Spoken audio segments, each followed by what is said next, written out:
Hey guys, I'm Janet on occasion, and today we're playing the Total War Warhammer II Battle Replay. So this one is going to be a good one. It's from one of the tournaments, I don't know, it was Warpstone Cup or one of Turin's Flash tournaments, I can't remember. But anyway, this is King of the Dead playing, and he's playing against Sarmatian. And King of the Dead was a bit of a punching bag in previous replays that I showed with Zyphos recently.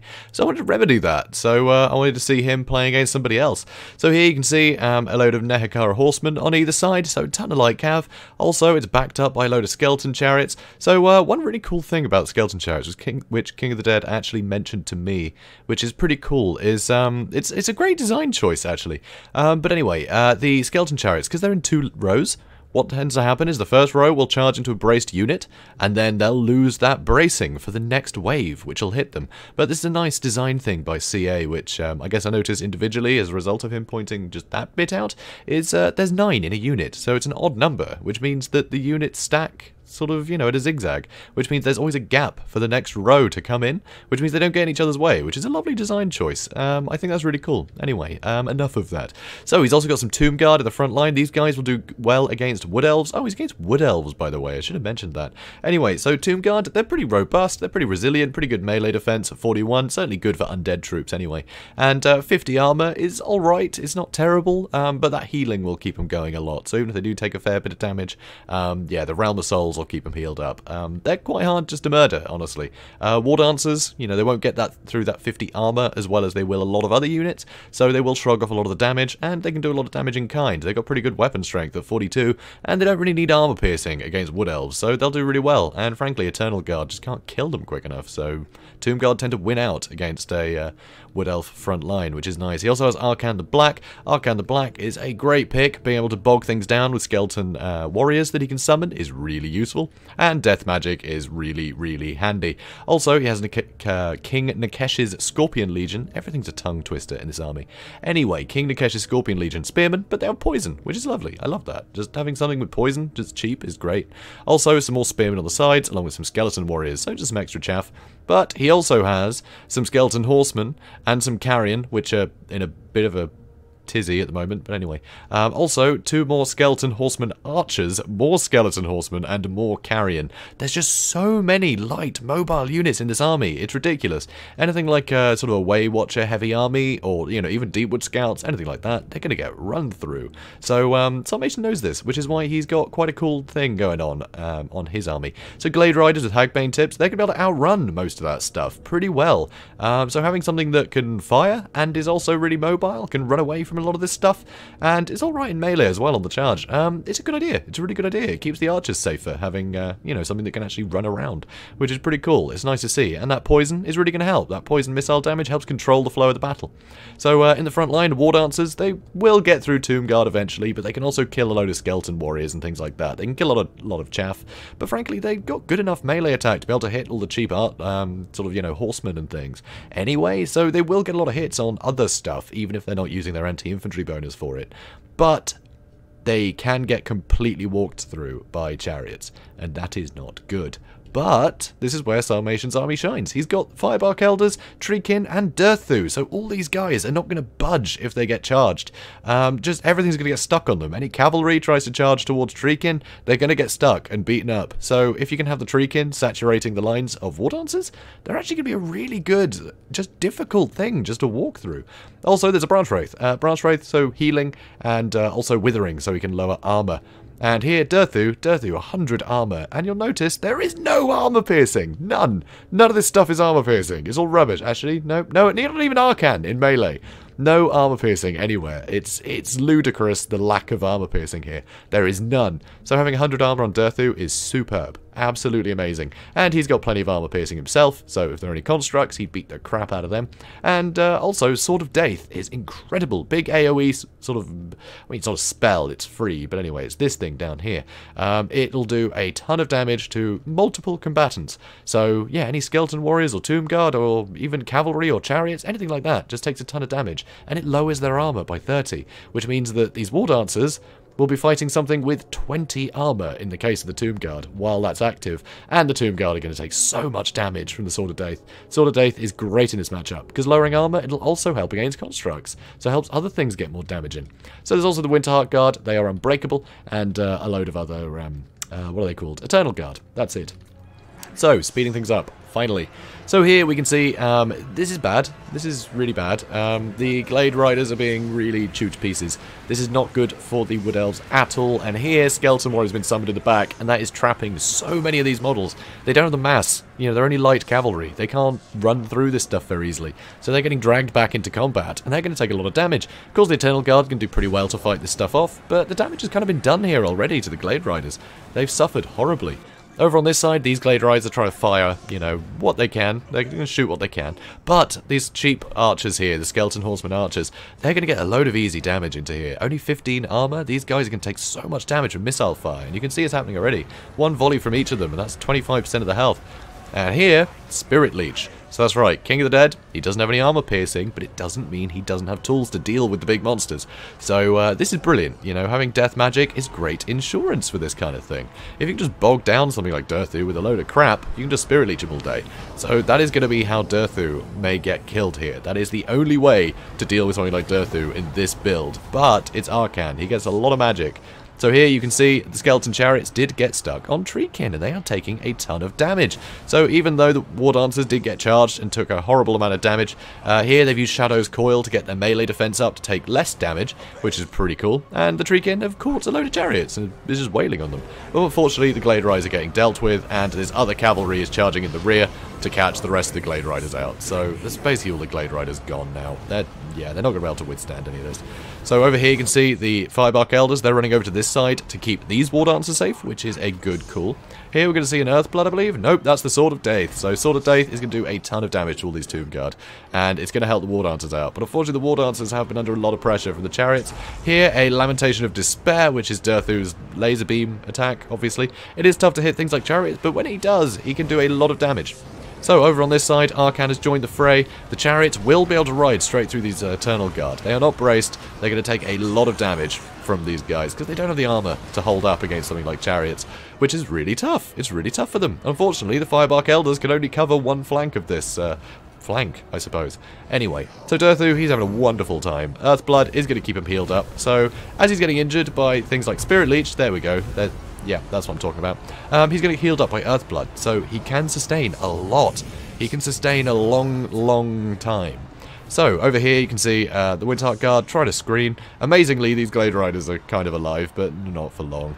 Over here, those Glade Riders are going to get chased off by more Nehekara Horsemen. They immediately shatter. Rocks are falling from up there, which has got to be a bit scary, but anyway. And here you can see the edges are getting trimmed over on this side. But the Firebark Elders are going to hold out for a long time with the Eternal Guard and War Dancers.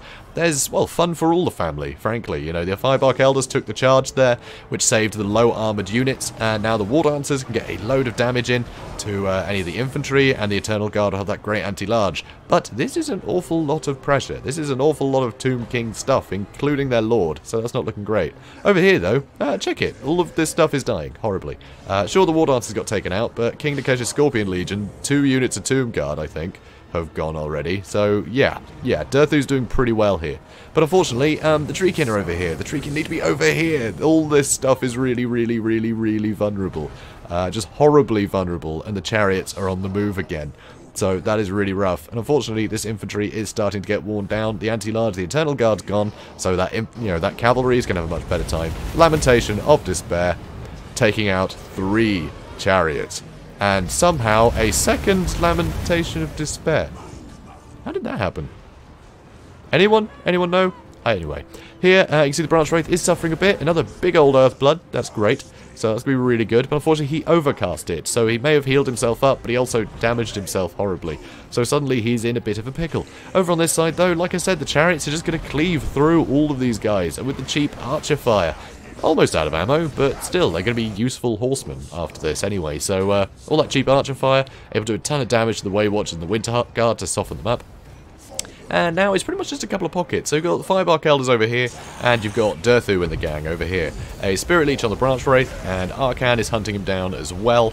And he's got no protection. You know, he needs more saturation of units here to keep the Branch Wraith safe. So unfortunately, the Branch Wraith is gone, even with the Scroll of Shielding to try and keep himself going. So that's a bit of a pity. Over on this side, yeah, the Windheart Guard, they're unbreakable, which is good. But look at all this. They're just getting run down. There's still some Tomb Guard fighting them, which is the perfect thing to deal with something like the Winterheart Guard. It's not looking good. It's not looking good at all. A load of infantry is coming back, but they're not going to get the time to actually get back into the fight. They're just going to get chased down by all this crazy amount of cavalry. So that is a real pickle. So over here, Durthu with his 100 armor is still holding out beautifully. He's barely taken any damage, but the Ushabti have been summoned and they do have some good armor piercing. They are anti-infantry, of course, but if they get any hits on Durthu, that's going to be worthwhile. You know, it's the only thing that's armored and deadly anymore. Frankly, the Treekin just don't do enough damage to be really scary, you know. So here, another Spirit Leech. So, yeah, damage is mounting on Durthu, and the Branch Wraith is back. Yeah, he didn't get chased off, despite all of the cavalry and stuff. Amazingly, King of the Dead didn't chase him off for good, so he may be able to get another spell off. He may be able to do it. So here you can see Durthu still doing great. Everything on the outskirts, though, is getting chewed up horribly, and that's another Spirit Leech. You just cast one. Anyway, Arkhan's noticed his mistake and is going to go kill that Branch Wraith. Because here we see... There's that Earth Blood. There's the Earth Blood. Too little too late, Arkhan. Yeah, that's right. You've got Durthu to fight now, who's wavering. Oh, right. Yeah, there's still a huge amount of forces left. Yeah. So balance of power, slight tip in the favour of King of the Dead and, you know, his general, Arkhan. Arkhan the Black, who's scaring away the Branch Wraith. And here, another Sword of Death, which is just wonderful. Watch these guys melt. It's amazing. It is so good, the amount of damage it does. Just watch those health bars. Oh, I love it. I love Sword of Death. Sword of Death is just brilliant in this matchup, I feel. It's so good at killing huge swathes of trash. So, you know, if you have a sort of a build that you're fighting that just has a ton of trash to try and deal with all your skirmisher nonsense, then, yeah, Durthu's just going to be able to kill it all with Sword of Death. If they go with a load of constructs, Sword of Death is going to lower the armor. And he's got a load of armor piercing, so we're able to fight off the constructs pretty well. Lamentation of Despair has great armor piercing damage, so we can blast that stuff from a distance. He's just really good in this matchup. I absolutely love him, which is... Oop, there we go, Lamentation of Despair. Which is why, if I am playing as the Tomb Kings against the Wood Elves, I really like to have just one unit of Ushabti with great bows. You need them. You need that armor-piercing missile damage to take out a threat like Durthu early, or else you end up with this horrible mosh pit, which luckily is in the favour of King of the Dead right now, simply because the rest of the army got wiped out so horribly. But I mean, look at the damage all this stuff is taking. One more Sword of Death here, and that's most of the army gone. I mean, so much stuff is wavering or crumbling or already wiped out. And that's just from Durthu fighting, so it's a little bit silly, honestly. But here, one more Spirit Leech, and he's surrounded. The balance of power shifting more as his health depletes, and that's enough to start triggering army losses. And that's a shatter. Aw, bye Durthu. And, guys, if I made it sound like I was rooting for Durthu, I really like the underdog, alright? I mean, it's Durthu. Look at how well he did in this fight. 317 kills. I mean, that's just how great he is. But unfortunately, it wasn't enough for Salvation. King of the Dead managed to beat him here. And with a great army. I love this army. But I mean, at the face of it, like, none of this is armor piercing. Just none of it. But anything the Wood Elves are going to bring that is really scary and armored is just going to be just a horrible, horrible target for Spirit Leech. Spirit Leech is going to kill all that stuff, you know? All you have to do is outlast them. And if you go on a very wide, trashy army, not to say that this is all trash, but it's basically all trash. All this stuff is flimsy as hell. If you're going to go with a huge, flimsy army like this, then, yeah, you can have the whole time. You can let Arkhan use spell after spell after spell. He's never going to get sniped out by anything, is he? I mean, look at all this light cav. There's so much stuff that can protect him. There's no killing Arkhan in this fight unless he's the last man standing. It's just not going to happen. You're not going to be able to catch him out when all this stuff is on the board. Unless you make a really horrible mistake with Arkhan here. So, yeah, you can use Spirit Leech all day, and who cares if there's 317 kills on Durthu? The rest of his army didn't hold up. So, screw it, just let Spirit Leech do the job eventually. And it does the job brilliantly. So I loved seeing this. Two brilliant builds, honestly. These are both great counters to each other, kinda. But yeah, just slightly better played by King of the Dead. I think some of the War Dancers and the Eternal Guard got a bit too caught out. I think the main thing with Salmation's army is it's brilliant. It's got some great counters. But he could have protected some of his units a little bit better. Because frankly, he had the Treekin. He had a couple of Treekin and Durthu. So he could have had, a unit of War Dancers and a unit of Eternal Guard on each of these three areas, you know, and he could have had these guys pretty close together as well. He could have afforded just to clump up, because there was nothing AoE. It was all direct damage spells. There was nothing that could just hit all of the units. There were no breath attacks or anything like that. So you could afford to blob up and just let these guys tank everything down, you know. It would have been interesting to see if it would have held out. And I think it would have, because all the Sword of Dates from Durthu would have probably just got twice as much value every time he used it. And twice as much value as he got, yeah, that would be scary. That's a terrifying prospect.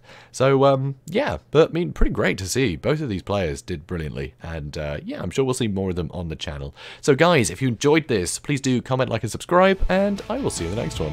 Have a good day, guys.